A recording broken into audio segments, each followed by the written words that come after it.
Assalamualaikum warahmatullahi wabarakatuh. Shalom, Om Swastiastu, Namo Buddhaya, Salam Kebajikan. Perkenalkan nama saya, Lundu Amazia Joshua Silalahi, NPM 170512914, KKN Universitas Atmajaya Yogyakarta, periode 79, kelompok 78, akan menyampaikan penyuluhan hukum perihal hoaks dalam pandemi COVID-19 dalam program vaksinasi pemerintah. Solus Populi Suprema Lex adalah kesehatan, kesejahteraan, kebaikan, keselamatan, atau kebahagiaan rakyat harus menjadi hukum tertinggi. Biarlah kebaikan atau keselamatan rakyat menjadi hukum tertinggi di suatu negara.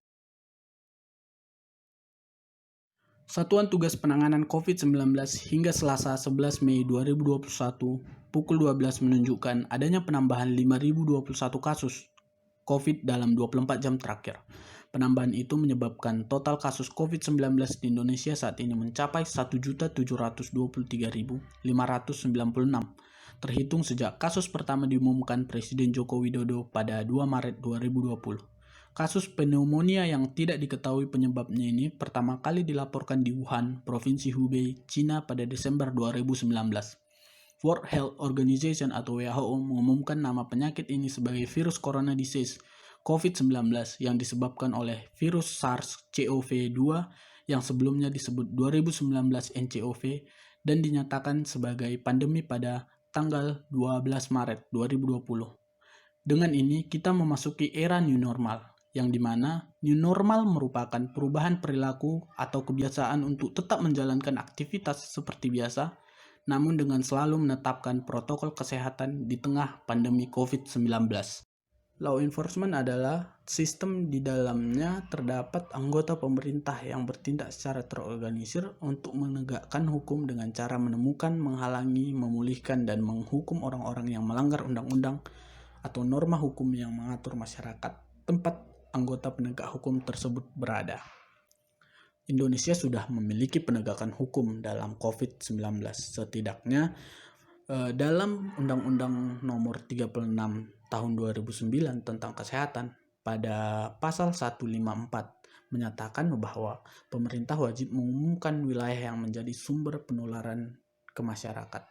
Law enforcement pada COVID-19 ini, setidaknya kita harus mengerti apa-apa saja yang harus dilihat dalam penegakan hukum dalam COVID-19 ini, yaitu saya mengambil poin-poinnya, yaitu kesehatan adalah hak dasar warga negara. Kedua, ketentuan one health approach, yaitu di mana dunia sudah memiliki bahwa kesehatan adalah jalan yang paling utama. Social distancing protokol kesehatan harus tetap dilaksanakan. Dan yang terakhir adalah perlindungan bagi tenaga kesehatan sebagai garda terdepan dalam COVID-19 ini. Landasan hukum pengadaan vaksin dan vaksinasi COVID-19. Presiden Joko Widodo telah menandatangani Perpres nomor 99 tahun 2020 tentang pengadaan vaksin dan pelaksanaan vaksinasi dalam rangka penanggulangan COVID-19. Dalam percepatan pengadaan vaksin COVID-19 dan vaksinasi COVID-19 memerlukan langkah-langkah luar biasa, extraordinary, dan pengaturan khusus untuk pengadaan dan pelaksanaannya. Demikian bunyi pertimbangan Perpres yang diundangkan pada 6 Oktober 2020 itu. Pasal 1 ayat 1 Perpres nomor 99 tahun 2020 ini menyatakan bahwa dalam rangka percepatan penanggulangan pandemi COVID-19, pemerintah melakukan percepatan pengadaan vaksin COVID-19 dan pelaksanaan vaksinasi COVID-19. Cakupan pelaksanaan pengadaan vaksin dan pelaksanaan vaksinasi COVID-19 meliputi pengadaan vaksin COVID-19, pelaksanaan vaksinasi COVID-19, pendanaan pengadaan vaksin COVID-19 dan pelaksanaan vaksinasi COVID-19, serta dukungan dan fasilitas kementerian, lembaga, dan pemerintah daerah. Disebutkan pengadaan vaksin dan pelaksanaan vaksinasi COVID dilakukan untuk tahun 2020 sampai dengan tahun 2022 dan dapat diperpanjang oleh Komite Penanganan COVID-19 dan Pemulihan Ekonomi Nasional. Atas usulan Menteri Kesehatan, pengadaan vaksin COVID-19 dijelaskan dalam Perpres meliputi penyediaan vaksin, peralatan pendukung, dan logistik yang diperlukan, serta distribusi vaksin sampai pada titik serah yang ditetapkan oleh Menkes. Vaksin COVID-19 yang beredar di Indonesia, setidaknya ada 7 jenis vaksin yang masuk ke Indonesia. Berikut daftarnya.